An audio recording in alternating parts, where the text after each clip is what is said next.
41 దినములు నీ దీక్షను పడితిరో, నా గొంతు గానాలు నీకే వినిపిస్తిరో.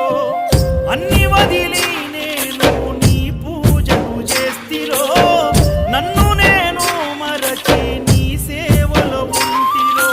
భక్తితోని భజన చేస్తూ బయలుదేరితి, శక్తినిచ్చి నన్ను నడిపించు శబరికి. నేను అలసిపోతిని నిన్ను చూడలేనని, నీ భక్తుడైనా నే బాటసారిని.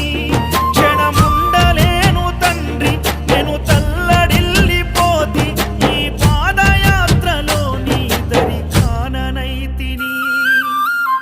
ఎంత దూరం